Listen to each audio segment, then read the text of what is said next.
C'est impossible pour quelqu'un de s'enrichir sans utiliser du crédit. Quand je vois quelqu'un qui a des résultats, je suis pas en mode sceptique, ignorant, me disant ouais, c'est de l'arnaque, etc. Aujourd'hui, on va parler d'immobilier, d'argent, de crédit, de voyage, de mentalité. L'argent ne rend pas heureux, mais ça te permet de résoudre des problèmes qui peuvent te rendre heureux. Quelqu'un qui te critique, c'est parce que c'est le reflet de ce qu'il n'est pas capable de faire. Qui n'aimerait pas avoir plus d'argent? Quelqu'un pour moi qui me dit que je n'aime pas l'argent ou je veux pas de l'argent, c'est tout simplement quelqu'un de paresseux.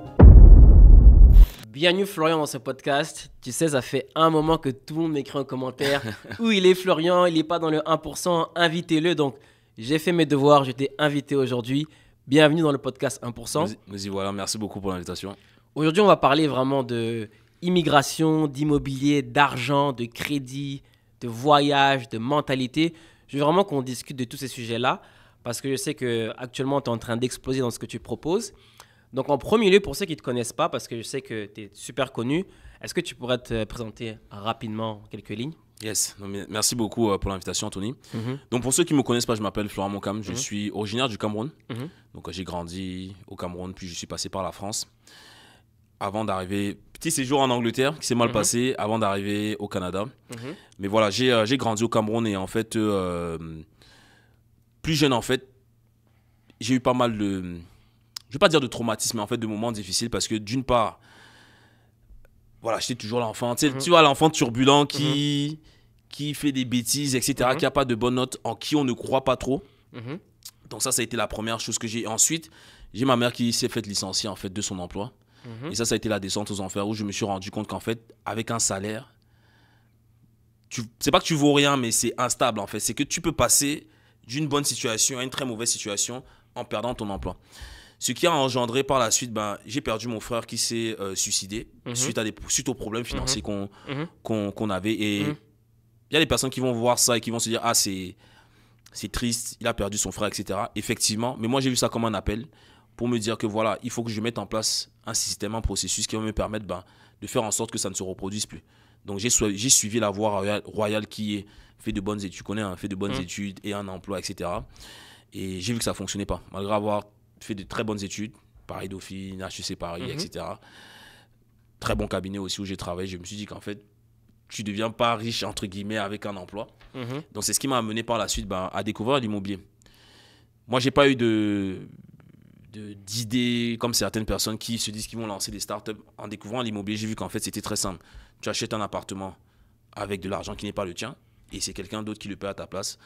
Ça paraît simple, mais quand tu comprends ça, tu te dis, mais en fait, c'est très simple de pouvoir s'enrichir, c'est que tu achètes autant d'appartements que tu peux. Donc, c'est ce que j'ai fait. Donc, avec mes associés, aujourd'hui, on cumule plus d'une centaine de lots au Québec et on a eu également à faire des transactions à l'international.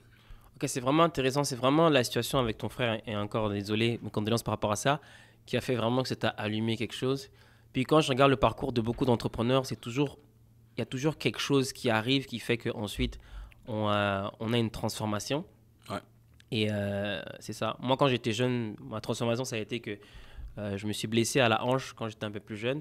Et les médecins disaient que ça se trouve, comme j'avais un kyste à ma hanche, je pouvais peut-être plus remarcher. Wow. Et j'avais 8 ans. Et je voulais devenir un joueur de foot professionnel, tu vois. Moi, j'aimais le soccer, le foot en France et autres. Et c'est ma mère qui m'a vraiment sauvé. Pourquoi? Parce que l'hôpital dans lequel j'étais, dans la région où j'étais, eux, ils disaient que non, après avoir fait les analyses, ta jambe, tu ne pourras plus remarcher comme avant, tu risques d'être handicapé, même on risque de t'amputer. Ma mère, elle a dit non, ça n'arrivera pas. Et elle a commencé à faire des recherches. Parce que tu sais, des fois, les hôpitaux de la région, là, tu ne sais pas s'ils ont vraiment l'expertise qu'il faut. Et il y a justement un hôpital en France qui s'appelle Necker, à Paris, l'hôpital Necker. C'est un hôpital super connu pour les enfants malades. Il y a beaucoup de célébrités qui vont là-bas. Et elle les a contactés. Puis mon docteur s'appelait le docteur Journeau. Si vous m'écoutez, monsieur docteur Journeau, ouais, aujourd'hui, je suis arrivé là. Et lui, en fait, il a dit à mes parents que non, on va me faire 3 opérations. Puis après ça, je vais être en mesure de remarcher. Par contre, je vais passer par un processus, chaise roulante et autres. Wow. Je me rappellerai toujours, ils ont envoyé des hélicoptères, des ambulances me chercher à l'hôpital de là-haut. Ils m'ont emmené à l'hôpital Necker. Puis au final, j'ai passé 3 opérations. La première année, j'étais avec un plâtre. La deuxième, encore avec un plâtre. Puis la dernière année, j'étais en chaise roulante pendant un moment. Puis après, j'ai eu ma rééducation. Puis moi, ce qui me faisait mal, c'est vraiment quand je voyais mes autres amis qui jouaient au foot, au soccer, puis moi, je ne pouvais pas jouer, j'étais avec ma chaise. Puis des fois, je trichais. Ma mère, c'est vrai, si tu m'écoutes, mais tu m'écoutes là, mais des fois, je trichais en fait. Des fois, même à un moment donné, ils m'ont dit rééducation, tu peux pas faire de sport. Tu dois rester. Moi, j'étais là, j'allais à l'école, puis je voyais tous les autres qui jouaient. Non. Comme j'ai triché, je jouais un peu. Mais ça a fait en sorte que j'ai quand même réussi à retrouver la marche, tu vois. Clairement. Donc, on a tous un peu... Et quand j'écoute beaucoup d'entrepreneurs, il y a toujours quelque chose qui arrive. Clairement. Qui fait que... Bah, c'est ça, il y a toujours... Et c'est beaucoup de personnes vont s'identifier par rapport à ça. Tu dois vivre une difficulté, un traumatisme, une perte, tu vois, une dépression. Et c'est ça, en fait, qui te réveille, entre guillemets. Tu sais, dans la vie, il faut voir le bon côté des choses. C'est comme pile ou face. Tu as le mauvais côté, tu as le bon côté, le yin, le yang, le noir, le blanc, etc. C'est toujours voir, OK, telle situation t'emmène à finalement reverse et voir le bon côté de la chose, aller beaucoup plus fort, en fait. Parfait. So, du coup, qu'est-ce qui t'a amené ensuite au Canada au niveau de l'immigration? Comment t'as atterri au Canada? Qu'est-ce qui s'est passé? Pourquoi le Canada? En fait, quand j'étais en France, en fait, si tu veux, on a eu cette problématique-là. Je sais pas pour toi, peut-être toi, tu étais de nationalité française quand tu es né en France. Ouais, né en France aussi, ouais. Donc moi, je suis arrivé avec le passeport camerounais. Okay. Pire passeport au monde. On va se dire les vraies choses, ça t'emmène pas très loin. Aujourd'hui, ça me sert quand même, mais au-delà de ça, c'est que moi, j'ai une chose que ma mère m'a dit quand je suis parti étudier en France. Elle me dit, mon gars, c'est pas pour faire du tourisme. Ma mère, il faut savoir une chose, c'est qu'elle a eu sa première paire de chaussures à ses 18 ans. Oh. Donc, tu vois, je vais pas donner de mauvaises images de l'Afrique, mais quand tu vois les personnes qui sont dans les villages là, ça c'était ma mère. Elle a eu sa première paire de chaussures à 18 ans. Donc elle m'a dit une chose, c'est que quand je t'envoie, tu pars en mission, tu es un mercenaire. Donc c'est pas pour faire comme tes amis la fête et tout que tu dois nous ramener des résultats et de gros résultats, pas juste voilà réussir comme tout le monde. Chose que j'ai fait donc. Je suis arrivé en France. Et en fait, en France, il y a une loi, je pense que c'était en 2010-2011, la loi Guéant, qui disait que tous les étudiants étrangers devaient retourner dans leur pays d'origine. Et puis, bon, là, traquenard, on fait comment? Tu vois, je me suis dit, on fait comment, tu vois, non? Donc, il faut toujours... Moi, dans la vie, et pareil même actuellement, il faut toujours avoir un plan Z. Pas un plan B, mais un plan Z. C'est-à-dire de te dire, OK, tu dois avoir 2-3 coups d'avance sur tout le monde. Donc, je me suis dit, bon, je vais partir en Angleterre, parce que je pouvais faire un échange en Angleterre. Et en étant en Angleterre, c'était même pire là-bas. La politique d'immigration était pire. Et je vais faire long story short, mais en gros, si tu veux, on m'a annulé mon visa en Angleterre parce que chaque lundi, je devais me badger pour dire que j'étais présent sur le territoire. Et à un moment donné, je devais passer mon TOEFL et mon GMAT, je crois. Oui, c'était mon TOEFL. Mon TOEFL pour un master à London, LSE, London School of Economics. Chose que je suis allé faire, mais je n'avais pas badgé mon visa. Donc, quand je suis revenu en Angleterre, on m'a dit, monsieur, qu'est-ce que vous faites en Angleterre? Je suis étudiant. Les gars, ils appellent l'université, ils disent que oui, est-ce que monsieur Moncam est étudiant? Oui, il a validé ses examens. Mais malheureusement, on a noté qu'il n'a pas badgé son visa. Le gars raccroche, il me dit, ok, tu rentres. Quand tu sors, c'est terminé. Le gars a annulé mon visa comme ça. T'es rentré au Cameroun? Non, je suis pas rentré au Cameroun. Je suis reparti en France. Bon, entre-temps, la loi, elle a changé. Ouais. Mais en fait, quand j'ai vu que sur un claquement de doigts, je peux repartir d'où je viens. Et moi, je voyais déjà ma mère me dire qu'est-ce que je t'ai dit? Que tu devais ramener des résultats. Donc, je suis reparti en France. Et en étant en France, en fait, j'étais chez mon meilleur ami. En fait, son beau-frère revenait du Canada. Et c'est lui qui m'a dit que, écoute, tu as ton bachelor en Angleterre, tu peux faire la demande d'immigration pour le Canada. Moi, quand j'entendais Canada, tu vois, je me disais, mais c'est même où, etc. Et c'est comme ça que j'ai fait ma demande de résidence permanente pour le Canada, que j'ai obtenue en 2014-2015. Entre-temps, je travaille en France, je travaille chez KPMG, je monte et tout. Et je commence à investir en immobilier. Tu vois, en fait, qu'est-ce qui m'a amené à investir en immobilier? C'est qu'en fait, tu sais, j'ai eu beaucoup de galères de logements. Pour trouver des logements, il faut que tu aies des garants, etc. Donc, j'ai galéré, en fait, à me loger. Et la première chose que je me suis dit lorsque j'allais travailler, je me suis dit, il faut que tu achètes un appartement pour me loger. Donc, et là, c'est parti vraiment de façon simple. En fait, j'ai un collègue à moi qui s'appelle Ghislain. Et il me dit, mais Florent, tu sais qu'avec ton salaire, tu peux prendre un crédit. À ce moment-là, tu fais un salaire de combien à peu près? Je faisais à peu près... J'ai démarré comme apprenti à 1 100 € par mois. Et quand je suis passé en CDI, j'étais à 2 100 €. Et avant de quitter la France, je suis monté à 2 500 € net par mois. Donc, ça va. Il me dit, mais tu peux emprunter 200 000 € pour t'acheter un appartement. J'ai dit, ah bon, comment ça? Et j'ai commencé à le suivre dans ce processus parce que lui, il a acheté un appartement genre de 300 000 € avec sa femme. Moi, j'ai essayé, on m'a recalé parce que, bon, à l'époque, ma fiancée n'avait pas de revenus, donc j'ai dû acheter un appartement tout seul. Donc, j'ai acheté mon premier appartement. Et j'ai un autre ami à moi, qui s'appelle Cédric, qui m'a envoyé des passages du livre Père riche, Père pauvre. Père riche, Père pauvre. Tu vois? dans le groupe WhatsApp. Et je lui dis, mais c'est quoi le nom du livre? Il m'a envoyé le nom du livre. Et ma tête, elle a fait comme ça. C'est-à-dire, j'ai compris tout ce qui est actif, passif, etc. Et je me suis lancé dans l'investissement immobilier. Donc, j'ai acheté une dizaine d'apparts en France en l'espace d'1 an. Et j'ai été plafonné. Donc, je me suis dit, OK, là, j'arrive plus à emprunter, etc. What's next? Et j'ai commencé à me renseigner un peu sur les pays où je parlais, Suisse, Dubaï, etc. Je me suis fait recaler. Et c'est là que je suis tombé sur une vidéo d'un investisseur immobilier au Canada qui disait qu'il avait plus de 100 logements. Qui ça? Stéphanie Milo. Stéphanie Milo, ok. Et je me suis dit, tu sais, moi dans la vie, tu sais, quand je vois quelqu'un qui a des résultats, je ne suis pas en mode sceptique, ignorant, en me disant, ouais, c'est de l'arnaque, etc. Tu vois factuellement que la personne a les résultats, il n'y a pas de question à se poser. Vas-y. Je me suis dit, let's go. Donc, j'ai pris ma conjointe, j'ai dit, écoute, on part au Canada. Elle travaillait en hôtellerie, tout ça. Elle me dit, comment ça? J'ai dit, on part au Canada. Et je te fais la promesse que j'avais déjà 1 million de patrimoine immobilier en France, tu vois, que j'ai revendu par la suite. Mais je dis, donne-moi, on va au Canada et je te fais le pari qu'en moins de 3 ans, je vais atteindre mon premier million. Sachant que j'avais déjà 1 million de patrimoine. Mais je ne me rendais même pas compte à l'époque. Parce que quand tu es dans la rat race, là, tu ne te rends pas compte des choses. Donc, on a migré. Et les 6 mois après avoir immigré au Canada, j'ai acheté mon premier immeuble. Puis un deuxième, puis un troisième après. Voilà, business en ligne, plus gros investissements, etc. C'est intéressant parce que moi-même, je ne savais pas que dans ton parcours, tu avais commencé d'abord en France. Oh, j'ai commencé en France. On voit juste Canada, mais tu as vraiment commencé en France. J'ai commencé en France. J'ai fait France, j'ai un peu investi au Cameroun. Donc, je suis arrivé ici un peu, tu vois, je connaissais le processus. Et je me suis même formé un peu avant d'immigrer au Canada par rapport au crédit, etc. C'est pour ça que quand je suis arrivé, ça allait très vite, en fait. Très vite. Okay. Bah justement, là, tu as parlé d'immobilier. Tu as commencé à un peu rentrer dans l'immobilier. So, je veux savoir, quelqu'un qui aujourd'hui veut investir dans l'immobilier au Canada, c'est quoi les conseils que tu vas donner à quelqu'un ou c'est quoi les difficultés qu'un immigrant qui arrive au Canada aujourd'hui va avoir s'il veut investir en immobilier? Alors, déjà, la première difficulté, déjà, c'est certaines croyances limitantes. Il y a des personnes qui ne sont pas à l'aise avec le crédit. Ils ne sont pas à l'aise avec le crédit. Donc, moi, déjà, le premier conseil que je donnerais aux personnes, c'est déjà... moi, je suis quelqu'un de factuel. Cause à effet, c'est-à-dire c'est que tu vois quelqu'un qui a des résultats et te dit que c'est possible, ça veut dire que c'est possible. Même s'il y a des probabilités que ça ne marche pas pour toi. Tu vois, c'est un peu comme quand tu vas à l'université, tu passes ton diplôme, ton voisin il a échoué, ça ne veut pas dire que le doyen il a arnaqué tout le monde entre guillemets. Tu vois, donc quand tu vois quelqu'un qui a des résultats, tu te dis ok, ça veut dire que ça fonctionne. Factuellement, ça fonctionne. Donc si ça a fonctionné pour lui, ça peut fonctionner pour moi. Donc déjà la première difficulté déjà c'est d'accepter le fait que ce soit possible. Pour certaines personnes, ça ne l'est pas. Donc ça c'est le plus gros obstacle. La deuxième chose également c'est, je dirais, il y a la connaissance, il y a également l'accessibilité et être à l'aise avec le crédit. Parce qu'il y a beaucoup de personnes qui ne sont pas à l'aise avec le fait d'utiliser du crédit.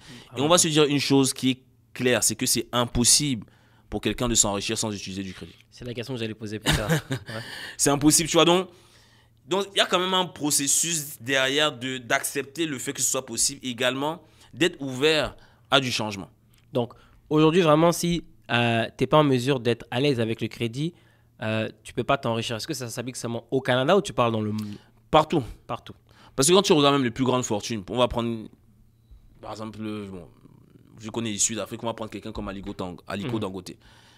Ok, il n'est pas allé voir la banque, mais il a eu un prêt de son grand-père. Donc c'est un prêt. Plusieurs personnes qui ont lancé leur business, c'est peut-être leur grand-mère qui les a aidés, ils ont eu des prêts. Donc ils ne sont pas allés voir la banque, mais ils ont emprunté de l'argent quelque part. Et moi, je vois le prêt comme le fait d'acheter du temps. C'est que tu accèdes à de l'argent. En fait, c'est comme si tu vas emprunter l'argent du futur pour le ramener dans le présent. Et c'est un coût. Le coût, c'est quoi? C'est le taux d'intérêt. Très smart. Tu vois ce que je veux dire? Mais c'est clairement parce que... Et je te donne un autre parallèle. C'est que tu vas dire à quelqu'un, ouais, moi, par exemple, je préfère payer $1000 d'intérêt par mois que de mettre $1000 d'épargne tous les mois. Tu vas dire ça à quelqu'un, va te dire, mais t'es complètement fou. Maintenant, ça dépend de ce que tu fais de ton... Ça dépend pourquoi tu payes des intérêts. Si tu payes $1000 d'intérêt parce que tu as acheté 2 véhicules qui perdent en valeur, effectivement, ça ne marche pas là. Mais si tu payes $1000 d'intérêt parce que tu as emprunté $100 000 et ces $100 000 te permettent d'acheter 2 immeubles à $500 000 chacun, tu vois que tu as déjà levé 1 million. Sur ce que tu n'aurais jamais pu faire même en plusieurs vies d'épargne. C'est vrai. C'est comme un peu, même dans les startups et autres, on dit tout le temps qu'un ange financier ou un capital de risque, qu'est-ce que ça te permet de faire? Ça permet d'accélérer ton processus. Mais il faut déjà que tu aies quelque chose qui fonctionne ou quelque chose qui va faire en sorte que quand tu vas injecter l'argent, ça va aller beaucoup plus rapide. Exemple, on a parlé tout à l'heure, Moi, dans mon business en ligne, je peux mettre par exemple 1 000 $ de publicité en début de semaine. Le week-end, je récupère ces 1 000 $ là, plus un 200 $ de profit. Exact. Et après, je fais par exemple 26 000 $ de vente, ok? Exact. Dans une semaine. Ça veut dire que techniquement, si demain, je mets 10 000 $ de publicité, dans la semaine, tu vas faire x10. Exactement, il y a de fortes chances que oui. Mais si tu n'as pas ce montant-là tout de suite, qu'est-ce que tu fais? Donc là, le crédit, Là, le crédit, exactement. les prêts, ça va te permettre de mettre le 10 000 $. Tu vas faire x10, puis après ça, le 10 000, tu le rembourses. Mais tu vois, mais en fait, ça, c'est smart. Parce que, en fait, là, c'est comme si tu crées de l'argent from nowhere. Et le rendement, il est infini. Parce que, en fait, si tu break down le processus, c'est quoi? C'est que tu utilises de l'argent qui n'est pas le tien. C'est que tu empruntes de l'argent. Tu empruntes 10 000 $ pour mettre en publicité. C'est pas ton argent, ça, crédit. Le crédit vient d'où? Il vient de l'épargne d'autres personnes. Ça, on va se le dire clairement. C'est le CELI, c'est le compte chèque d'une autre personne. On te le prête. Toi, tu utilises ta carte de crédit, boum, tu mets 10 000 en pub.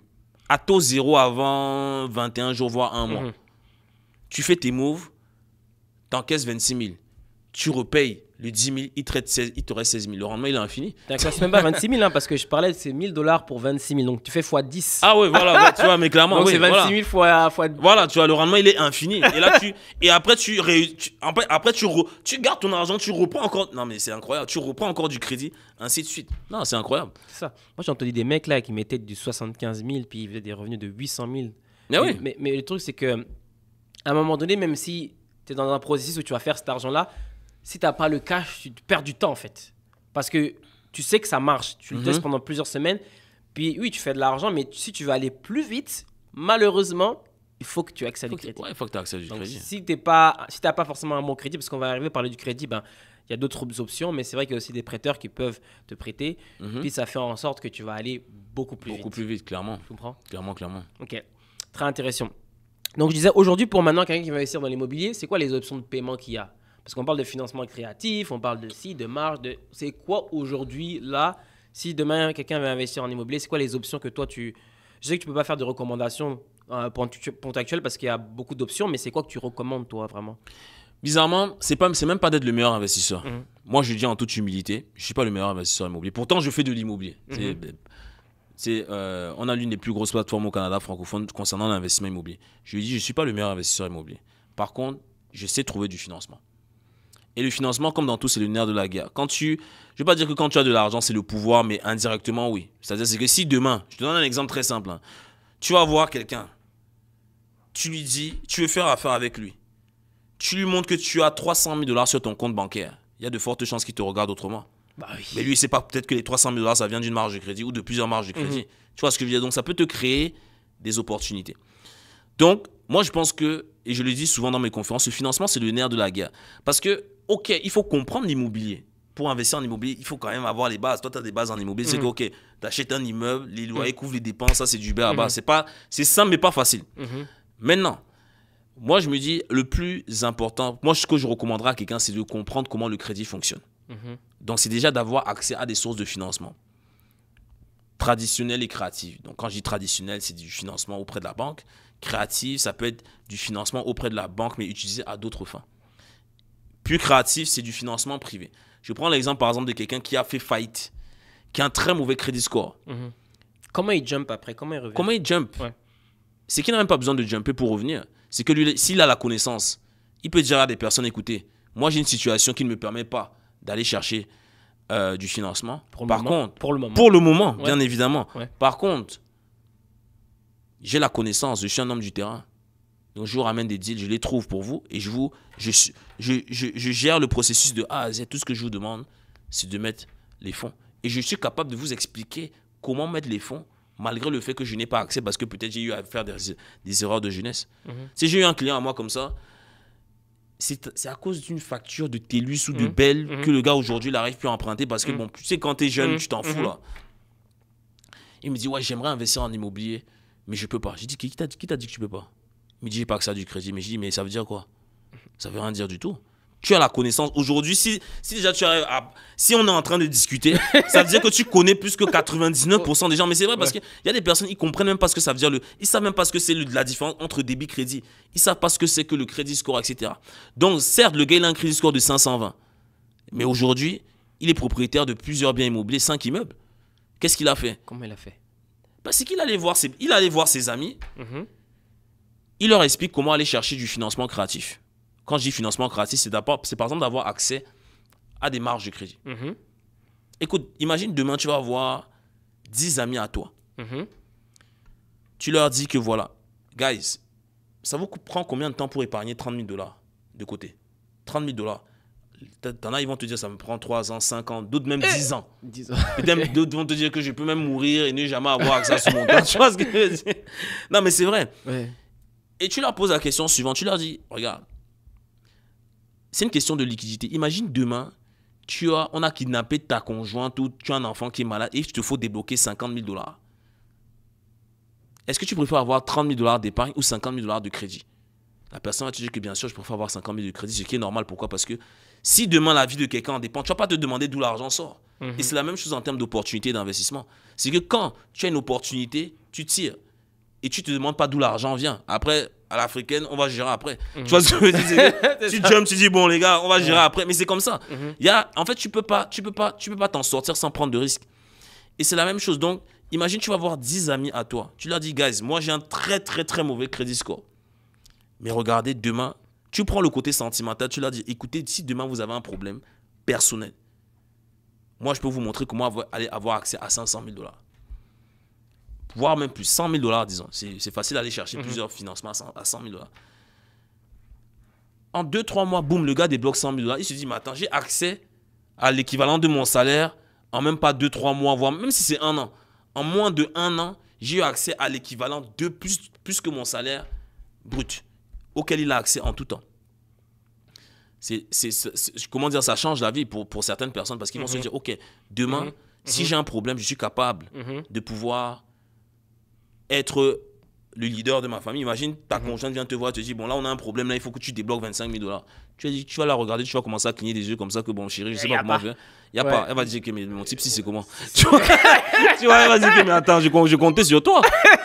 Tu me dis que t'as pas. Non. Alors que là tu dis non bébé, t'inquiète, boum, tu sors le 25 000. C'est la même chose. Donc si tu vas avoir 10 personnes à toi, tu leur permets de débloquer 100 000 $. Je peux te garantir que demain, tu y a une opportunité. Tu envoies 10 SMS à ces 10 personnes à qui tu as permis d'avoir 100 000 $. Tu vas au moins avoir entre 3 et 5 personnes qui vont te suivre. Ok. Donc, du coup, la personne, elle va te suivre. Et après, comment la personne, elle fait pour... moi, je le sais un peu, mais je veux que l'audience un peu comprenne. Ça veut dire que là, tu trouves des personnes pour faire les investissements immobiliers. Mais ça, c'est dans la perspective où la personne a une mauvaise situation financière. Ouais. Donc, on va vraiment du pire. Ouais. Donc, dans ce cas-là, il ne peut pas être dans le financement avec la banque. Il ne va pas être dans le financement, mais sur le notaire. Au niveau du notaire, donc sur l'acte de propriété, il est là. Donc, il est propriétaire. Il est propriétaire. Donc, demain, si ça vend, il a sa part. Exactement. C'est très smart. Puis ça, c'est une manière de faire qui s'applique, je pense, même dans le business, dans l'immobilier, dans le business, dans tout. Parce que moi aussi, quand j'ai lancé le Omnia Space, le premier investissement, moi, j'ai mis mon 200 000 tout seul. Puis le deuxième, il y a une fille de la banque qui est venue me voir qui m'a dit, mais t'es malade dans ta tête? Comment t'as mis autant d'argent tout seul? Je fais, ben écoute, moi, c'est simple. Je suis parti prendre l'argent que j'ai fait par rapport à Omnia Consulting. Je l'ai investi pour créer mon espace. Par contre, pour ceux qui connaissent mon histoire, j'avais eu un problème justement de crédit à cause d'un investisseur africain qui voulait investir dans l'application Moko. On parlait d'1 million de $. Puis finalement, il n'avait pas fait l'investissement, puis ça avait bousillé mon crédit, ça avait bousillé beaucoup de choses à l'époque, tu vois. Ouais. Donc du coup, moi, je sortais de cette mentalité-là et je me disais, ben, écoute, j'aurai jamais accès au... Tu sais, c'est mort pour moi. La banquière a dit, qu'est-ce que tu me racontes? Non, il y a des possibilités. Bien sûr. Parce que tu vois, en fait, à chaque problème, faut pas être fermé, en fait. C'est ça. Il y a toujours des solutions. Un problème égale une solution. Exact. Quand après tu regardes, la banquière a dit, mais écoute, ce que tu peux faire, c'est que tu peux mettre quelqu'un déjà premièrement, qui va être là, puis toi tu peux te mettre en deuxième, puis on va aller chercher le crédit qui est le plus fort, puis dans la même compagnie, vous allez chercher du financement. Tu sais, on est toujours des fois bloqué par rapport à des situations. Non. Peu importe ta situation, peu importe ce que tu as eu dans le passé, il y a toujours une solution. Il ne faut pas se cacher. Clairement. Et moi, j'ai appris de ça, donc il ne faut pas se cacher. Clairement. Tu vois? Mais tu sais, c'est comme dans tout. C'est qu'en fait, dans la vie de manière générale, on va parler de business ou d'investissement, c'est que tu as deux variables. Soit tu as le cash, soit tu as l'information ou l'information. L'information, c'est quoi? C'est quoi? Soit la connaissance, soit l'information par rapport à une personne qui peut amener la solution. C'est-à-dire, indirectement, c'est le réseau. Donc, tu as réseau, c'est-à-dire le contact, le cash ou les connaissances. Tu vois? Je te donne un exemple. Je suis partenaire avec des personnes que tu connais très bien. On se complète. T'en as peut-être un, il a accès au réseau. T'en as un, il a accès au cash, et t'en as un, il est plus opérationnel, donc c'est l'homme du terrain. Donc on se complète. Mais par exemple, ça peut être que toi, demain, et c'est ce qui se fait dans beaucoup de business ventures, c'est que le gars, il amène la connaissance, il dit par contre, les gars, j'ai les poches vides. C'est ça. Et les gars, et les autres qui n'ont pas la connaissance, peut-être ils sont bien lotis, ils disent que, ok, moi je veux profiter de l'opportunité, j'ai pas la connaissance. En toute humilité, j'ai pas la connaissance. Ouais. Par contre, j'ai le cash. Maintenant, vous parlez, vous faites Et des c'est deals. vrai, parce que moi, tu vois, je suis en train de développer d'autres Omnia Space dans différents endroits. Je ne dis pas encore les endroits, mais aujourd'hui, j'ai même plus besoin de sortir d'argent. Ah ouais. J'ai la connaissance. Je sais comment faire un studio, je sais comment ça marche, je sais comment créer un espace de fou créatif. Et aujourd'hui, j'ai le choix. J'ai une table complète de personnes qui veulent mettre du cash. Exactement. Je ne sors rien du tout. Donc ça, ça veut dire que tu as ta propre banque. Tout simplement. Mais oui, c'est ça. C'est que tu as ta propre banque. Tu fais tu sais, tu appelles.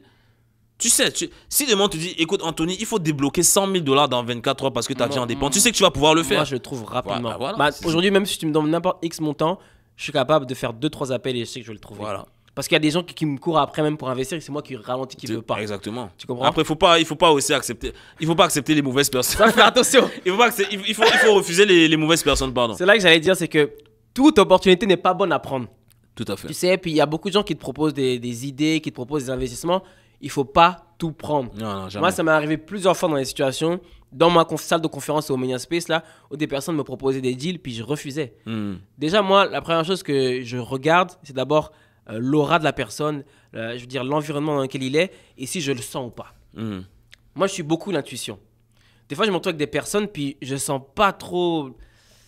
Il y a une atmosphère que j'aime pas. Quand je sens pas, je vais pas. Clairement. Même s'il a beau avoir les millions de dollars dans la table, je vais pas parce Jamais. que dans le passé, justement, je me suis pas écouté et ça m'a fait la Tout preuve. le monde, même moi, J'ai eu le deal que j'ai eu de 1 million qui m'a fait mal. Donc, j'ai eu des soucis par rapport à ça, donc je fais pas. Mais en parlant à beaucoup d'entrepreneurs, j'ai même entendu d'autres histoires récemment. J'ai l'impression que tous, on a des histoires de fous à un moment donné qui nous... Toi, est-ce que dans le business, tu as eu des gens qui t'ont arnaqué ou... Ah oui, bien sûr. Parce que moi, une histoire, on parlait d'1 million, le gars m'a eu là. Toi, est-ce que tu as eu une histoire de comme ça, quelqu'un qui t'a... Parce que nous, on nous voit toujours bien sur les réseaux, mais est-ce que t'es un gars qui t'a déjà escroqué, Toujours. arnaqué? Ah oui? C'était quoi l'histoire la plus folle que t'as eu? Bah, la plus folle, j'en ai eu quand même une particulière là. En gros, tu sais, en fait, je veux démarrer par rapport pour avertir des personnes. C'est que le plus tu vas monter, entre guillemets, le plus tu vas avoir du succès. Ça peut être financier, même des fois, même juste être mieux personnellement dans ta vie. Là, tu fais du sport, t'es en couple, quand les gens te voient évoluer, les gars, ils veulent pas de ton bien. Toi, tu connais, tu vois. Donc, et en fait, si tu vas en business, tu as différents paliers. C'est-à-dire, c'est que les personnes, je donne un exemple, les personnes avec qui tu as fait ton 0 à 100 000, il y a de fortes chances que ce ne soient pas les mêmes personnes qui vont t'amener de 100 000 à 1 million. Vraiment pas. Tu vois, c'est que tu vas devoir te séparer de certaines personnes.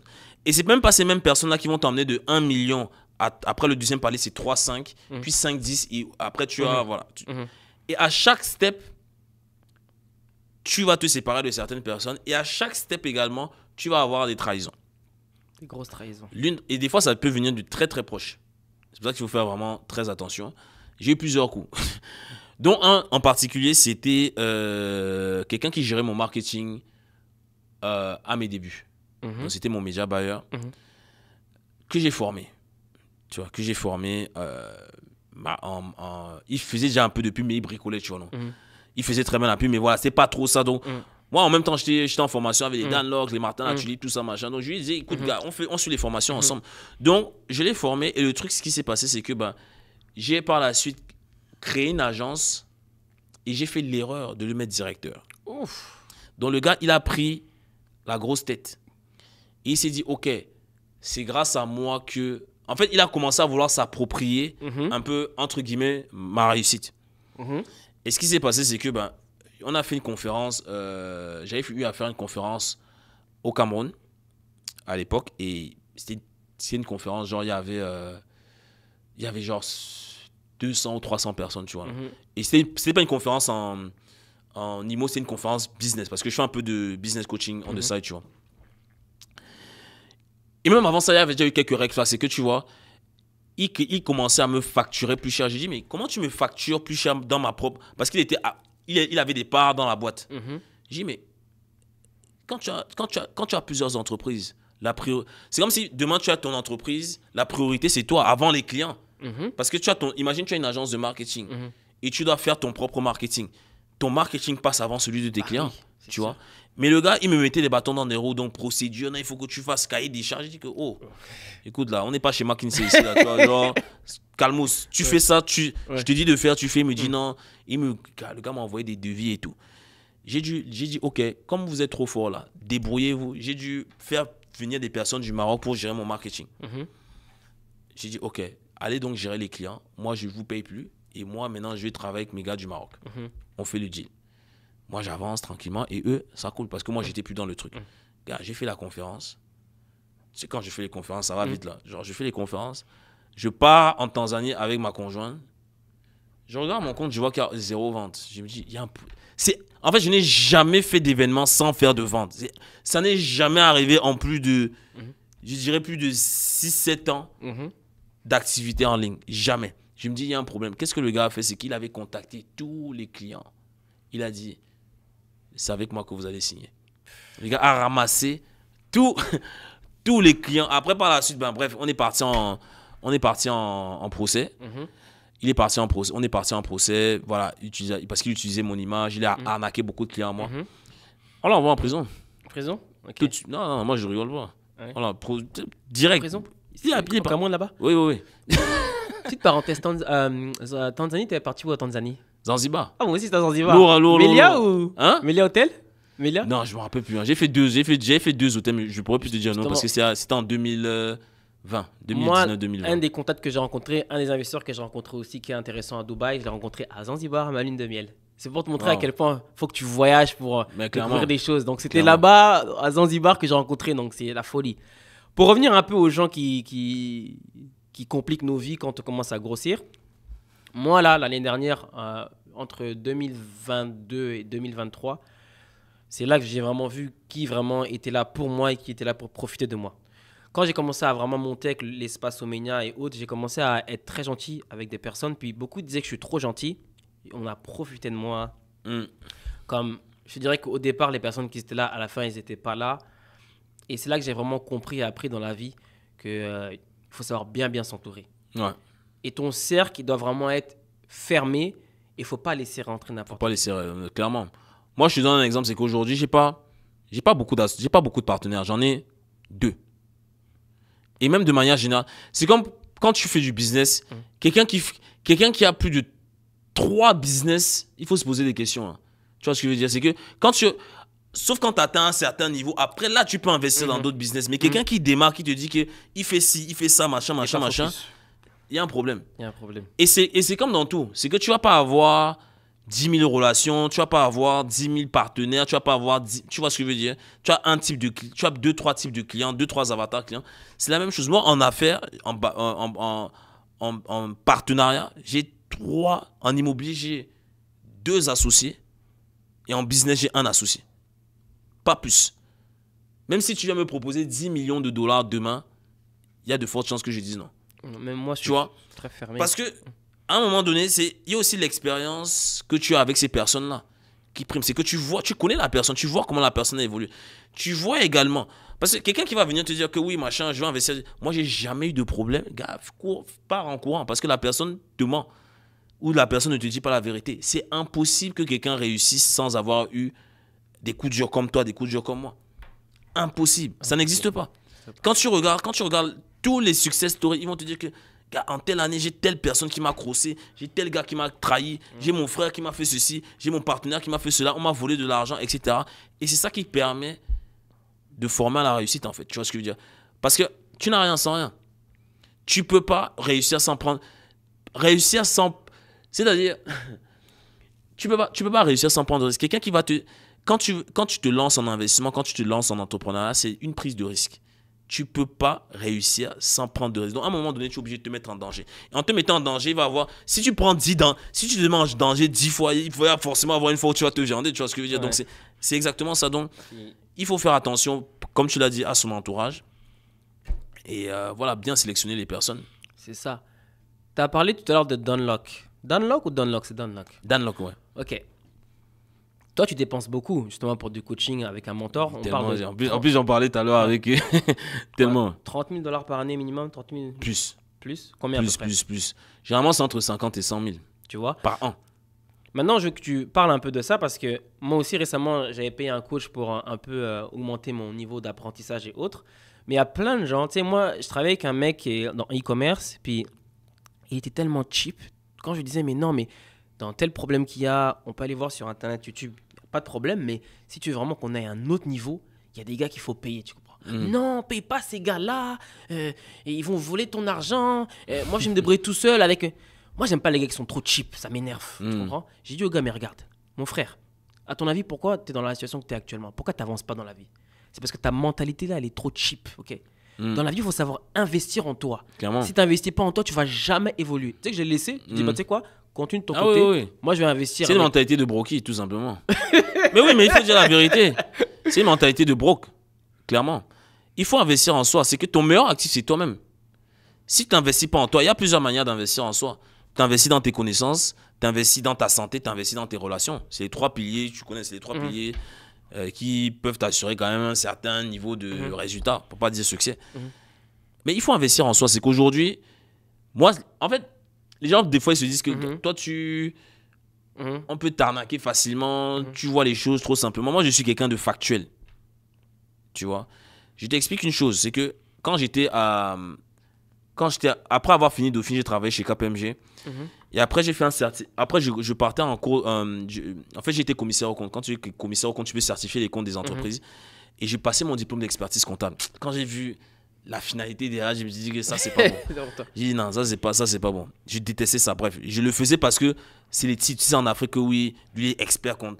Genre, des fois, j'arrive en Afrique, on me dit. J'arrivais des fois chez des amis, des parents d'amis. Ton père, c'est qui? Tu as quel diplôme? J'ai dit, moi, je m'appelle Florian. Florian, comment? J'ai dit, Florian.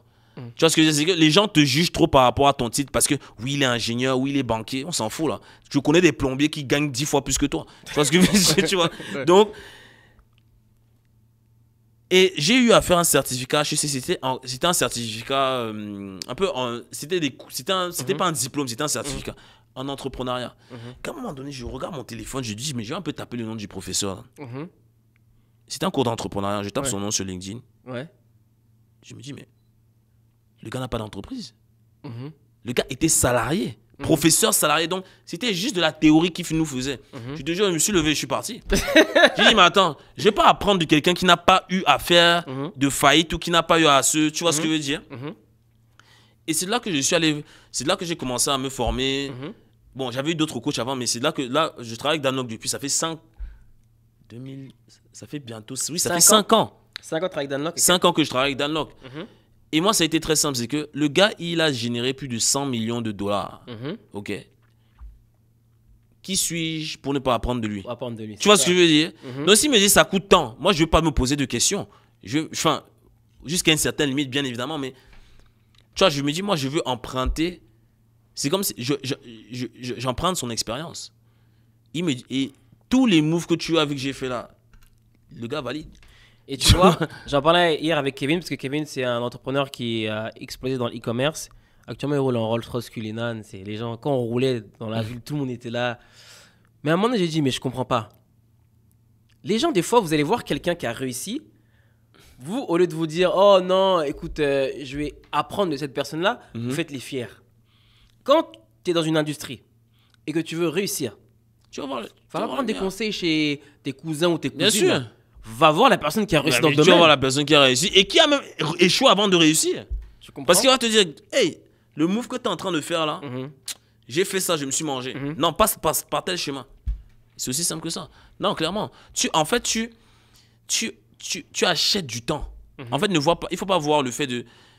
Et je te parlais de ça tout à l'heure. Moi, si je cumule le montant que j'ai payé, investi en moi depuis que j'ai démarré, c'est plus de 400 000 $ canadiens que j'ai investi, les différents coachings. Des fois, c'est des consultations d'1 heure. Donc, je me dis, OK, lui, je vais m'asseoir avec lui pendant 2 heures. Je le paye parce que même le fait de payer, tu respectes le temps de la personne, premièrement. Les personnes qui vont t'écrire, qui vont te dire, écoute, est-ce qu'on peut aller prendre un café? Je ne réponds même pas. Non, tu vois, parce que tu vois,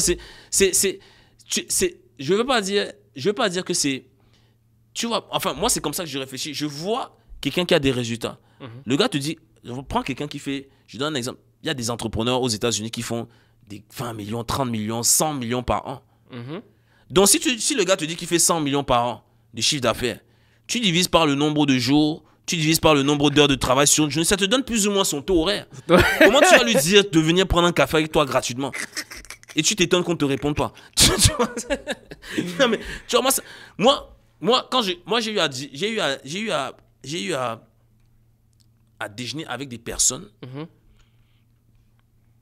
qui ont eu de gros résultats.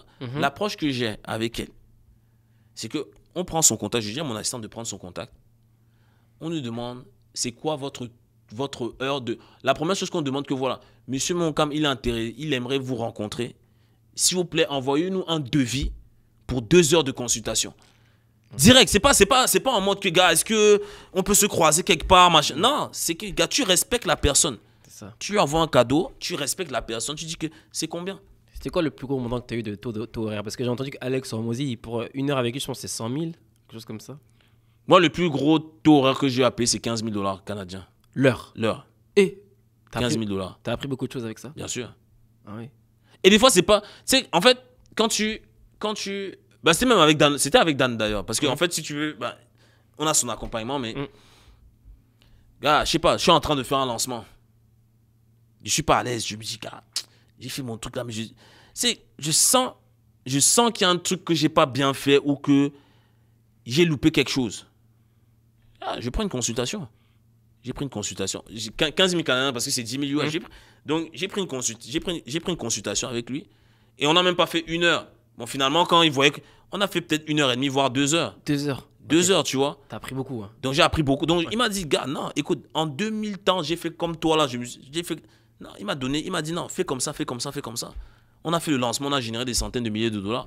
Tu vois ce que je veux dire? Donc, finalement, c'est pas vraiment une dépense pour moi. C'est pas vraiment une dépense parce que c'est un investissement. Donc, je me dis, OK, lui, il a plus de 20 ans d'expérience dans le domaine. Donc, qui suis-je? Tu vois ce que je veux dire? Donc, les personnes qui vont dire, ouais, machin, je vais l'apprendre. Non, tu vas l'apprendre gratuitement, machin, gars, ça sert à rien. Parce que soit tu vas générer. En fait, ce qui va se passer, c'est que soit tu vas te planter, ce qu'on ne te souhaite pas, ou tu vas générer de l'argent. Mais crois-moi, c'est que tu vas générer moins que tu aurais généré en temps normal. Bah, c'est ça. C'est pour ça qu'il y a des coachs, il y a des personnes qui vous accompagnent pour essayer d'aller à un autre niveau. Vas-y. C'est vraiment des choses que toi, tu ne veux pas voir. C'est ça, en fait. Puis, tu sais, moi, avec maintenant l'expérience que j'ai, des fois, je vois des comportements de certains entrepreneurs, puis je suis capable de loin de voir que s'il va foirer ou pas foirer. Parce que comme on a l'expérience, des fois, j'ai envie de lui dire, mais fais pas ça. Je leur dis à certains, mais certains, ils sont têtus, mais je suis capable de voir de loin les erreurs. Comme par exemple l'erreur du focus. Moi, je vous dis, si vous m'écoutez, quand vous vous lancez dans un business, quand vous commencez à faire de l'argent, arrêtez de vous disperser trop vite. Clairement. Okay? La plupart des gens, qu'est-ce qu'on va faire? C'est qu'on va commencer à faire de l'argent. Au lieu de rester focalisé, optimiser, améliorer, agrandir l'équipe pour générer x10, x100, x1000, tu vas commencer à se disperser. Et nous-mêmes, on le fait. Même moi, je le fais. Même moi, j'ai eu à le faire. Mais c'est pour ça que c'est bien d'avoir un mentor. Parce que tu sais, surtout quand ton business marche là, quand ton business marche un peu comme toi et moi, tu commences à... Tu vas être partout. Tu es partout. Tu dis, bon, là, il y a tel mot. Et il faut des fois quelqu'un pour te dire, calme-toi. Ouais, moi, on m'a dit, puis ça, quand tu commences à disperser, qu'est-ce qui fait? C'est que ton main business, tu commences à le négliger, qui fait qu'après, tu as des retombées. Donc, moi, le conseil, c'est vraiment rester focalisé sur une chose. Tant que vous n'avez pas fait votre million, même voire votre 10 millions. C'est ça que j'allais dire. C'est que pour moi, quand tu lances un business, quand ça marche, si tu n'as pas généré 10 millions de dollars de vente, tu n'as pas allé autre part. Tu n'as pas allé autre part. Parce que, au contraire, c'est que tu fais déjà 100 000, 200 000. Tu as déjà peut-être généré 1 million, je ne sais en combien de temps, même en 1 an, 3 ans, peu importe.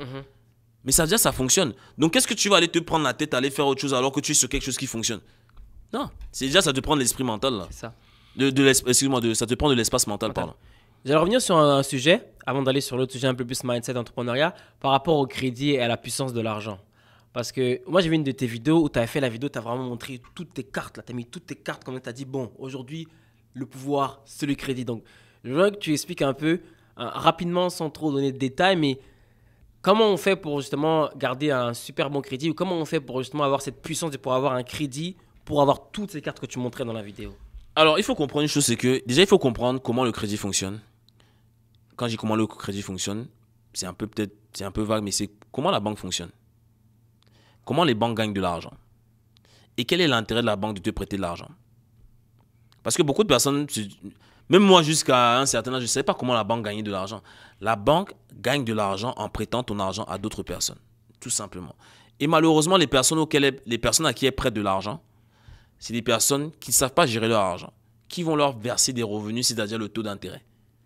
Donc, sachant ça, ce n'est pas dans l'intérêt de la banque de te dire comment bien gérer ton argent. Parce que si tu gères bien ton argent, tu ne vas pas leur payer de l'intérêt, comme il se doit. Tu vois. Donc, c'est pour ça que quand tu vas voir une banque, on ne va jamais te dire, Anthony, voilà comment avoir un crédit score de 850. Tu vois ce que je veux dire? Non, mais quel est l'intérêt? Moi, je dis, bon, Anthony, prends la carte de crédit. Bon, écoute, si tu utilises 50%, c'est pas bien grave. Paie l'intérêt minimum, c'est bon. Là, là, tu es mort dans le film. Tu meurs, on te tue à petit feu. C'est comme ça. Mais c'est vrai. Donc, quand tu comprends ça, c'est-à-dire c'est que tu dois hacker le système dans le bon sens. Quand je dis hacker, c'est de façon bénéfique, tu vois. C'est que si je dis quel est l'intérêt de la banque de te prêter l'argent, c'est pourquoi tu consommes. Parce qu'on est dans une société de consommation.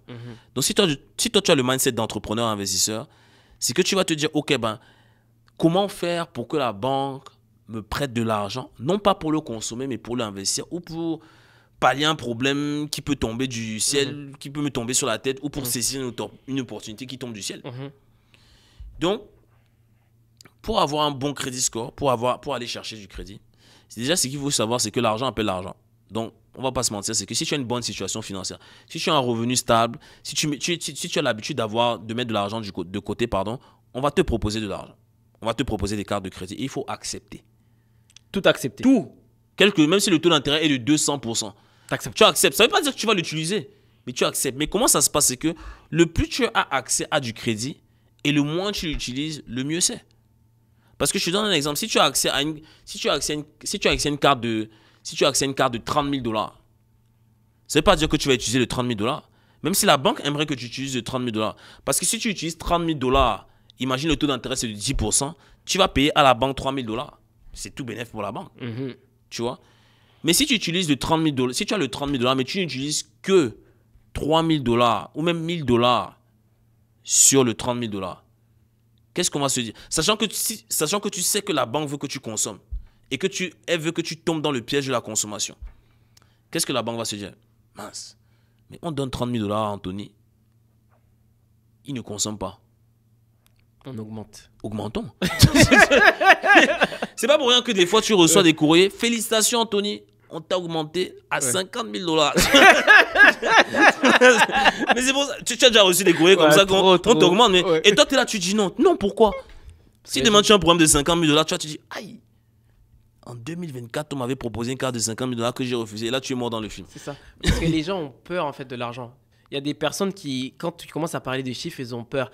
Puis, je me rappelle toujours, un de mes mentors de Dubaï m'a dit « Don't be afraid about numbers. Sois jamais impressionné par les chiffres. » Il m'a dit « Reste calme.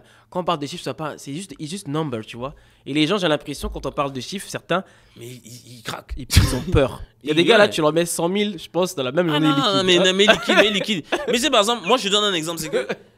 Mais c'est ça, c'est qu'en fait, pour avoir accès à du crédit, en fait, il faut que tu montres que tu n'as pas besoin de... C'est un peu comme quand tu... Bon, on est mariés, on est en couple, mais c'est comme à l'époque, quand tu dragues une fille. Si tu montres à la fille que tu as envie d'elle, qu'est-ce qui va se passer? Elle va se dire que, mais... Elle veut pas. Non, next. Mais si tu montres à la fille que, mais écoute, si tu veux pas, il y a quelqu'un d'autre, elle s'attend à ce que peut-être tu ailles vers elle et finalement, tu tournes la tête, tu dis, ah non... D'habitude, les gars me courent après. Lui ne me court pas après. Qu'est-ce qu'il a de spécial? Tu vois, mais c'est comme ça. Mais c'est la même chose avec les banques. C'est que si tu montres à la banque que tu es needy, ben on va pas te prêter d'argent. Si tu montres que tu vas à la banque, tu dis, écoute, tu vas à la banque rouge, tu vois de quelle banque je parle. Tu dis que, bon, écoutez, moi, je viens de la banque verte. La banque verte m'a déjà proposé de l'argent. Mais si je viens vous voir, c'est parce qu'on m'a dit que vous êtes le meilleur. Donc déjà, tu joues sur l'ego du conseiller. Il se dit il me dit que je suis le meilleur. Si je suis venu, donc je suis prêt à laisser la banque verte pour venir avec toi à la banque rouge. Et en plus, la banque verte m'a déjà proposé ce que je suis en train de te demander, sachant que j'ai de l'argent là-bas. OK? Donc en vrai, tu es en train de lui dire quoi? Que tu le veuilles ou non, j'ai pas besoin de toi. C'est ça. Tu vois, donc forcément, il va se dire que bon, si à la banque verte, on lui a proposé de l'argent, ça veut dire qu'il est finançable. Donc, s'il est finançable là-bas, il est finançable chez moi. En fait, C'est simple, en fait. C'est juste quand tu comprends ça, tu te dis, c'est juste logique de montrer à la banque que tu n'as pas besoin d'argent. C'est pas pour rien que quand tu as un business qui génère de l'argent ou quand tu as une bonne situation financière, c'est pas là que tu vas te dire que je ne demande pas du crédit. C'est là que tu vas demander le maximum de crédit. Pas plus tard que c'était à quelques jours. J'ai des jardins qui m'appellent, ils me disent, monsieur Moncam, ça va bien. Je dis, ça va extrêmement bien. Votre activité marche. Je dis, ça marche très très bien. Est-ce que vous avez des problématiques? J'ai dit, oui, j'ai un problème. C'est quoi votre problème? J'ai pas assez de crédit. Mais oui. Et ils ont dit quoi? Et je dis, ah, on va étudier votre demande. J'ai dit, mais non, j'ai pas assez de crédit. Je sors de la banque bleue. Ils m'ont proposé tant. Ça fait des années que je suis chez vous. Regardez tout ce que vous me donnez. Est-ce que vous aimeriez que j'aille domicilier mes revenus là-bas? Non, non, non, non, non. Alors, ok, monsieur Moncam, on va vous proposer un rendez-vous pour voir ce qu'on peut faire. J'ai dit, voilà, j'ai dit, mais j'attendais votre appel. Là, madame, vous m'appelez, mais c'est comme si vous avez lu dans mes pensées. C'est à ce moment-là que j'ai besoin de vous. Tu vois ce que je veux dire? Mais c'est ça. C'est ça. Et ça se trouve, je vais avoir le rendez-vous avec elle. Elle va me débloquer une situation parce que je lui ai montré qu'à la banque bleue, là, hey, propose. Boum. Donc, terminé. C'est ça. Et c'est pas quand tu es en train de tomber dans le vide que tu dis, oh, j'ai besoin d'argent, on va dire que mes gars, non. C'est comme dans l'e-commerce, il y a plein de boutiques Shopify. Il y a des compagnies qui se connectent à ta boutique Shopify ou à ton Strap et dès qu'ils voient que tu fais des revenus, ils peuvent te donner jusqu'à 30-40% de tes revenus. Ils te proposent. Mais c'est pas quand tu fais zéro qu'ils vont te proposer ça. Bien sûr. Il faut que tu fasses du revenu. Quand tu fais les revenus, tu as plein d'opportunités. Clairement. Mais tu vois, même pour faire le parallèle, parce que tout à l'heure j'ai parlé que oui, que quand tu es un garçon, à l'époque, quand tu dragues des filles, machin. Mais c'est la même chose avec quand tu recherches de l'emploi. C'est la même chose. C'est que si demain tu vas voir un employeur, tu dis que vraiment, j'espère que vous allez m'embaucher. Tu vois. Mais le gars va se dire que, mais les gars, si, mais vraiment, c'est pas, ça va pas. Ça va, tu vois. Mais il va dire, ça va pas. Ouais. Mais si tu viens voir le RH, tu dis que, mais aussi le conseiller, c'est quand que je vais avoir une réponse. Moi, il y a Google qui m'appelle. Voilà, j'ai telle compagnie qui m'appelle, mais j'ai pas de temps à perdre avec vous, là. C'est quand que je vais avoir la réponse. Parce que là, j'ai d'autres offres, j'ai d'autres personnes qui veulent de moi. Qui me propose même un revenu plus élevé, mais j'ai pas besoin de ça parce que moi j'aimerais vraiment travailler avec vous. Tu vois que la donne change. Alors que si tu es là, tu dis que chef, c'est quand? Là j'ai les factures à payer, tu vois ce que je veux dire? Mais c'est là, en fait, tu vois, là on a fait le parallèle entre le crédit, entre par exemple le fait des trucs de relations et par rapport à une recherche d'emploi, mais tu vois que la psychologie est la même. Même pour l'investissement. Exactement. Si tu vas avoir un investisseur, tu lui montres trop que tu as besoin d'argent. Moi personnellement, si tu viens me voir, je vois que tu as besoin d'argent, je te donne rien. Ah bah si tu viens serein, écoute. Aujourd'hui, il y a telle personne qui me propose 200 000. Là-bas, il me propose un demi-million. Toi, tu me proposes quoi? C'est comment? Donc, moi, je t'écoute, mais sache que j'ai plein d'offres. Exactement. Quand tu vas serein comme ça, mais prends pas la personne qui est en face de toi. Mais peut-être toi, dans ta tête, tu dis, mince, j'espère qu'il va accepter. Tu vois. Mais il ne sait pas. Il sait pas. C'est ce qu'on appelle, c'est du body language. C'est que si tu transmets. Après, non, il faut le penser réellement. Mais quand tu démarres, mais si tu sais ça, c'est que tu te mets en position de force. C'est clair que tu aimerais que la personne accepte ton deal ou accepte d'investir avec toi. Mais ne lui montre pas que tu as envie que la personne... Tu vois ce que je... Ne lui montre pas que tu es needy, là. Il va t'écraser. Mais oui. C'est comme dans tout. Si tu montres à la personne que tu as vraiment besoin d'elle ou trop besoin, c'est sûr qu'on va profiter de toi. Clairement. Qui est vraiment intéressant. Là, je vais parler d'autres sujets vraiment intéressants au niveau du mindset et tout. Moi, je voulais savoir, en fait, c'est quoi, toi, la mentalité essentielle que tu penses qu'un entrepreneur doit avoir pour réussir? La mentalité à avoir, c'est... Déjà, il faut te dire que... En fait, c'est comme si tu es en guerre, en fait. Tu vois, c'est un combat. C'est un combat, tu vois. Il faut accepter que il se peut que tu échoues. Tu vois. Et ça paraît...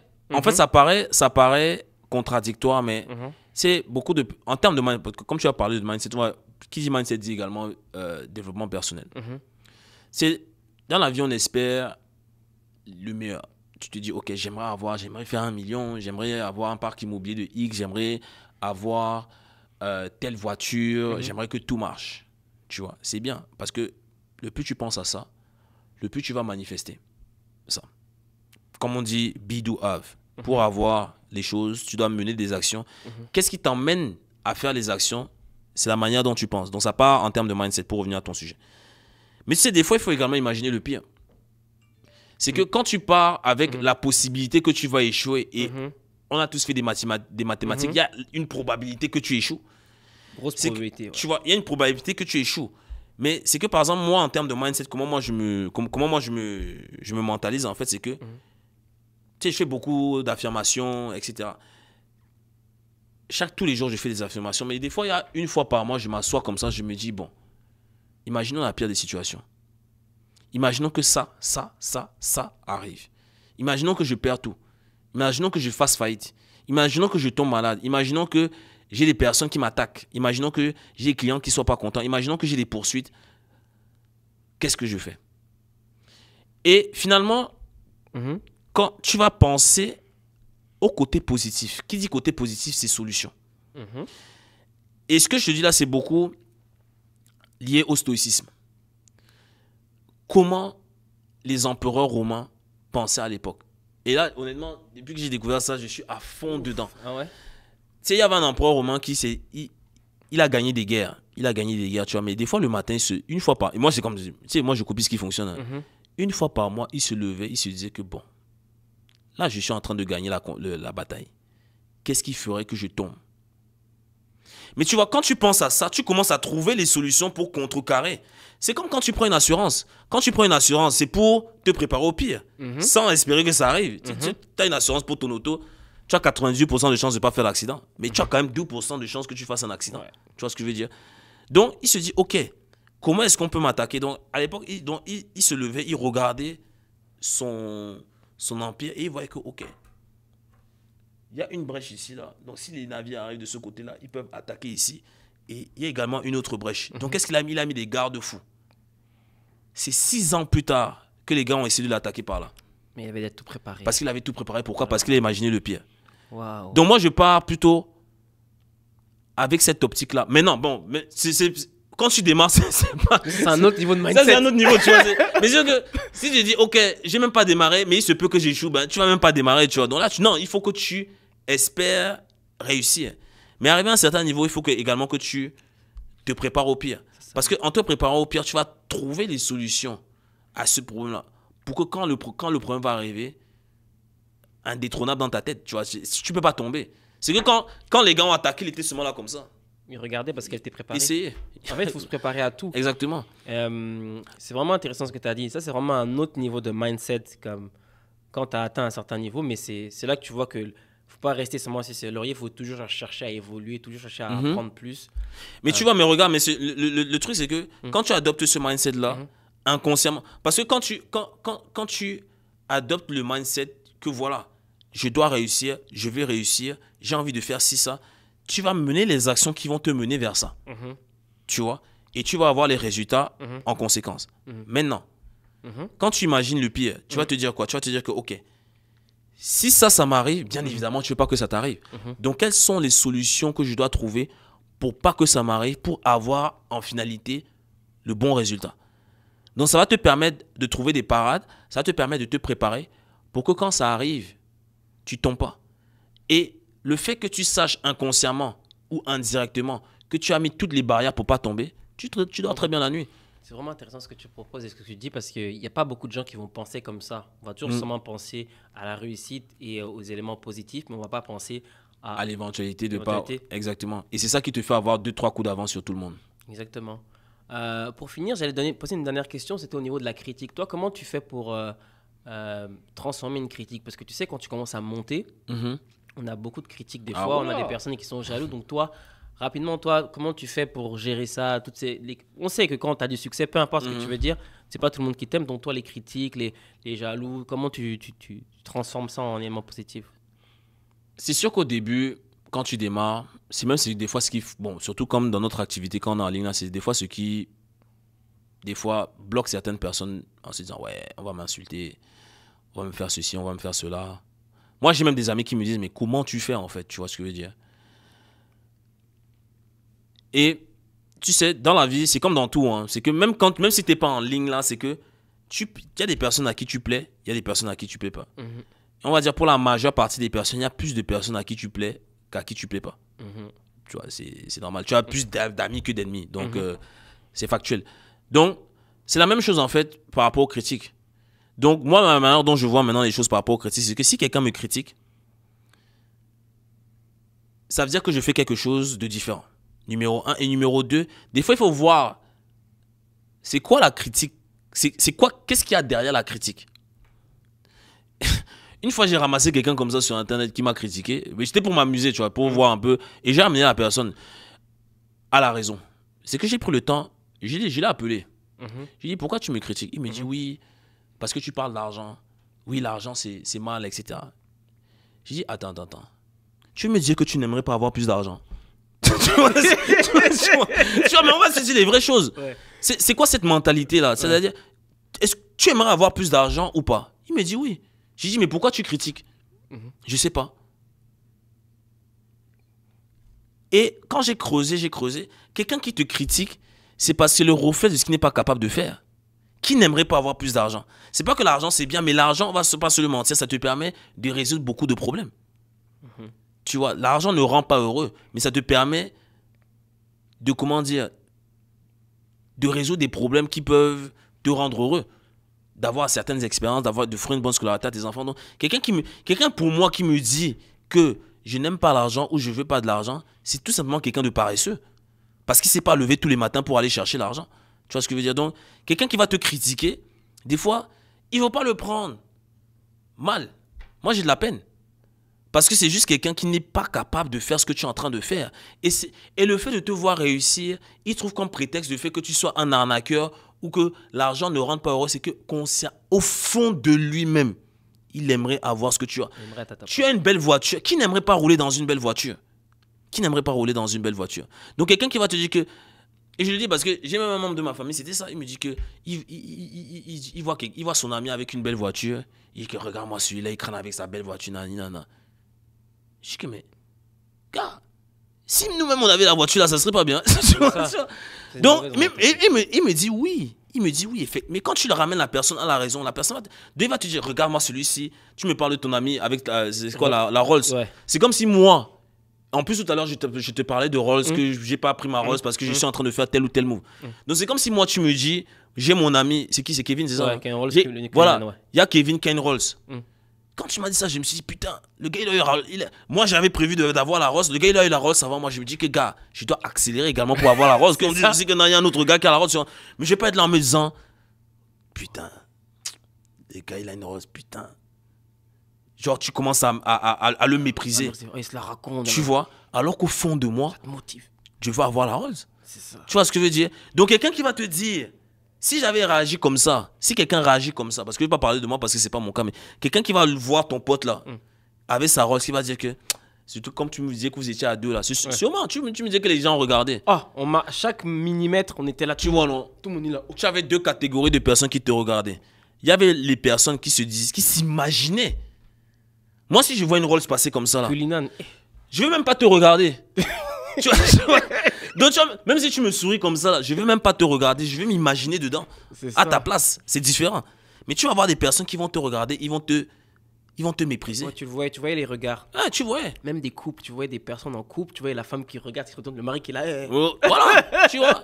Et même des fois, c'est même la femme qui va regarder en mode admiration. Ouais. Mais elle s'en fout, toi. Elle s'imagine que, hey, si mon gars, il avait aussi ça, moi également, je serais dans la rose, tu vois. Donc, c'est une différence perspective. Donc, pour finaliser avec la critique, c'est ça. C'est que moi, aujourd'hui, ça me touche même plus. Ça me touche même plus, tu vois. J'ai même des proches qui vont me critiquer, des membres de ma famille qui vont me critiquer. Je leur dis, guys, si tu es trop fort là, va donc faire. Tu vois, c'est ça. Parce que les gens, ils aiment parler. Ils sont forts pour dire que c'est comme quelqu'un. Je donne un exemple. C'est comme, tu vois, moi, je déteste les personnes qui vont critiquer des personnes qui essaient. Ça, j'ai horreur de ça. Genre, ça me rend fou. Il va te dire que, c'est comme quand quelqu'un qui joue au foot. C'est les supporters, ils sont là. Oh, il n'a pas marqué, oh, machin. Descends donc, tu vas donc jouer au foot aussi. On voit, regarde. Tu vois ce que je veux dire? Tu vois? Parce que les gens, ils aiment parler. Est-ce que tu es capable de faire? Ok, on l'a taclé, il est tombé. Ouais. Il s'est roulé, il s'est blessé. Il n'a pas pu marquer. Tu es là, tu bavardes sur lui. Tu ne sais pas par où il est passé. Tout ce qu'il a eu à faire. Va donc te lever, mets tes crampons. Et va donc, on va voir si tu vas marquer des buts. C'est la même chose en entrepreneuriat. C'est que si quelqu'un qui va te dire, ouais, lui, il essaie, machin, il n'a pas réussi à faire ci, il n'a pas signé tel deal, il n'a pas atteint 1 million de chiffre d'affaires, il n'a fait que 400 000. S'il te plaît, lève-toi, va faire au moins 100 000. Après, on en repart. Tu vois, c'est ça. Vrai. Clairement. Pour résumer, en gros, arrêtez de toujours envier les autres ou de critiquer. Commencez par faire en premier.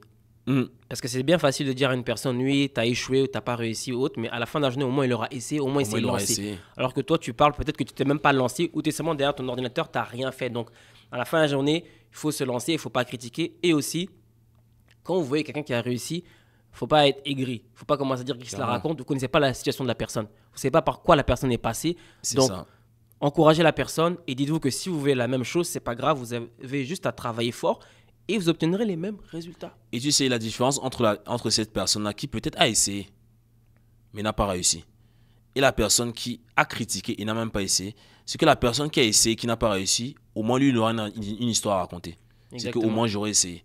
C'est quand il ira voir, s'il aura des histoires. Moi, c'est comme tu es papa aujourd'hui. Plus tard, quand ton fils va grandir, tu pourras lui dire, mon fils, à l'époque, là, c'était chaud. J'ai fait ça, on m'a arnaqué, ceci, cela. Ton fils va te regarder avec tellement d'admiration en disant que non, mon père s'est battu. Tu sais, il y a un Reels que j'ai vu là. C'est que tu vois une fille qui marche avec son petit. Ouais. Son père lui dit, maman, pourquoi on est si wealthy, pourquoi on est si riche? Parce que mon père n'a jamais lâché. Ça, quand j'ai vu ça, c'était tellement puissant que je ne souhaite que ça, gars. J'avais une quote, mon fils, il a 3 mois, ok? À 3 mois, il a peut-être voyagé que la majorité des personnes n'ont jamais voyagé. À 3 mois, il a fait Dubaï, Istanbul, Paris, France, New York. 3 mois. Parce que tu n'as jamais lâché, gars. Et là, quand je regarde certains, je dis, mais vous avez jamais bougé. Mon fils, à 3 mois, il a déjà fait beaucoup plus de pays que vous à 3 mois. Il n'a même pas encore 1 an. Ça, c'est pour vraiment montrer que tu comprends le niveau. Clairement. Donc, normalement, à la fin de mes podcasts, je pose toujours la question, c'est qui l'entrepreneur qui t'inspire le plus? Mais bon, on connaît déjà la question. Monsieur Dan. J'en ai plusieurs. Ah oui? T'en as plusieurs? Ah oui? J'en ai plusieurs. Non, Dan Lok, tu vois, c'est... Dan Lok, si tu veux, c'est... Il m'inspire beaucoup parce que... comment dire? Il a quand même bâti un gros business. Il m'a ouvert les yeux par rapport à beaucoup de choses. Il m'a transféré un peu sa mentalité en mode que, gars, top du top, tu vois. Après, j'ai beaucoup de personnes qui m'ont inspiré, comme aussi Myron Golden. En fait, tous les coachs que j'ai eu m'ont inspiré, tu vois. Donc, chaque entrepreneur a son bon côté, son mauvais côté. Donc, j'ai par exemple Myron Golden aussi qui m'a beaucoup inspiré parce que lui, c'est beaucoup l'aspect famille que je n'avais pas nécessairement avant. Donc, lui, c'est par exemple plus l'aspect family business. Comment tu impliques ta famille dans ton business, etc. Donc, non, clairement, j'aime beaucoup aussi ce qui m'inspire beaucoup, même, c'est même les personnes qui ont réussi avant. Tu sais, je t'ai parlé de stoïcisme tout à l'heure. Mais tu vois, les personnes qui m'inspirent vraiment en ce moment-là, c'est les empereurs. Les personnes qui... C'est-à-dire, tu sais, ils avaient ce côté de leadership en se disant, la décision que je peux prendre demain peut venir liquider. Je fais un faux move là, c'est des milliers de personnes qui peuvent être liquidées. Donc, tu vois, ça prend un degré de comment dire, de leadership et de conscience et de calme incomparable, en fait, tu vois. Et moi, ça m'inspire tellement. Et c'est ce que j'essaie d'adopter maintenant, à mon humble niveau. Tu vois, de rester calme. Ouais, mais j'ai vu dans ton évolution, tu as aussi beaucoup changé dans la façon dont tu parles, grâce à l'éloquence, dans la façon dont tu agis et autres. On voit vraiment une grosse évolution. Et ça, en tout cas, je te félicite vraiment par rapport à ça. Merci. So là, actuellement, si on veut te retrouver un peu sur les réseaux, c'est où qu'on te retrouve? C'est quoi que tu proposes? C'est quoi? Comment on peut être dans ton univers? Si quelqu'un nous écoute aujourd'hui. Alors, Florent Moncam sur la plupart des réseaux sociaux. Faites attention, il y a beaucoup de fake comptes là. Okay. Donc, Florent Moncam sur YouTube, Florent Moncam sur LinkedIn, Facebook, Flo Moncam sur Instagram, Florent Moncam sur TikTok. Donc, les vrais comptes, c'est les comptes qui ont les plus d'abonnés. Donc, si jamais il y a quelqu'un qui vous propose des bitcoins, c'est pas moi. Je n'ai pas de formation en bitcoin et je ne demanderai jamais de l'argent à quelqu'un. Donc, ça, il faut faire très attention. Au-delà de ça, c'est que on organise des événements une fois par mois. Donc, 2 types d'événements. Le premier événement, c'est le bootcamp mise de fonds. Donc, l'idée, c'est d'apprendre aux personnes en quoi le crédit peut leur dénouer pas mal de situations, tant personnelles, professionnelles ou même entrepreneuriales. Donc, on fait ce type d'événement plusieurs fois par mois. On apprend aux personnes comment aller chercher des liquidités pour saisir des opportunités. pas besoin nécessairement de vouloir par la suite investir en immobilier. Maintenant, pour ceux qui veulent investir en immobilier par la suite, on a organisé un deuxième événement qui s'appelle le Défi Immobilier Canada. Donc, immobiliercanada.ca. Donc, c'est un événement qui a lieu une fois par mois sur 2 jours. On apprend aux personnes comment utiliser cette mise de fonds pour investir en immobilier. Et on va au-delà de l'immobilier. Parce que, de part, du coup, un de mes mentors, c'est que beaucoup de personnes font de l'immobilier, mais ils ne te disent pas ce qui va se passer après. Et quand tu sais ce qui va se passer après, un peu comme j'ai dit tantôt, tu peux te préparer à certains problèmes. Donc, et le plus gros problème qu'on a des fois, c'est lors de la succession. Donc, il y a des personnes qui, tu te dis, tu bâtis un parc immobilier de plusieurs millions et ton enfant, parce qu'il a un mauvais entourage, il dilapide tout. Ça remet en question toutes tes années de travail. Donc, dans pas mal de mes conférences physiques, je dis même aux parents de venir avec, pas non plus tous les enfants pour pas que ce soit la foire là, mais ramène au moins un. Il va rien comprendre, mais tu le mets déjà Dans l'esprit. Tu le mets dans l'esprit. Il va te voir aller à des conférences. Plus tard, lui-même, il ira à des conférences. Il va se rappeler que mon père, il allait à des conférences. Il allait apprendre. Et plus tard, c'est ton devoir de lui transmettre les connaissances que tu as. Donc moi, c'est-à-dire, tu vois, on parle d'immobilier, mais mes 2 focus au-delà de l'immobilier ou à côté de l'immobilier, c'est la connaissance par rapport au crédit et la transmission de connaissances pour après. L'immobilier, c'est juste une marche parmi tant d'autres, en fait. Ok, vraiment intéressant. Donc, j'encourage à toutes les personnes qui veulent aller dans l'immobilier ou en connaître un peu plus sur le crédit d'aller rejoindre Florian. Puis, moi, j'ai lancé un nouveau concept qui s'appelle la CEO Life, où vraiment, je vais dans la vie des entrepreneurs dans une journée. On regarde un peu ce que vous faites, comment ça fonctionne, parce qu'on veut voir un peu c'est quoi la journée d'un entrepreneur à succès, un entrepreneur millionnaire. Donc, j'espère te voir dans cette série que j'ai lancée. Très prochainement. Et en tout cas, merci d'être venu, Florian. Puis, pour le mot de la fin, c'est quoi que tu aimerais dire à notre audience, pour les gens qui t'écoutent, comme motivation? Moi, je dirais partager. Partager, tu vois. Il faut partager. C'est partager vos expériences, vos échecs, vos erreurs. En fait, c'est de partager. Je pense qu'on est dans une ère où il faut partager. Beaucoup de personnes gardent des choses pour elles. Tu peux apprendre de quelqu'un qui a eu des problèmes, qui a souffert ou qui a eu du succès, mais c'est de partager. C'est vraiment ça. Il faut partager. Il faut arrêter. Et le plus tu partages, le plus tu vas recevoir. Donner avant de recevoir. C'est ça mon mot de la fin. Merci beaucoup, Florian. Donc, on se retrouve pour le prochain épisode. Yes. Merci, Anthony.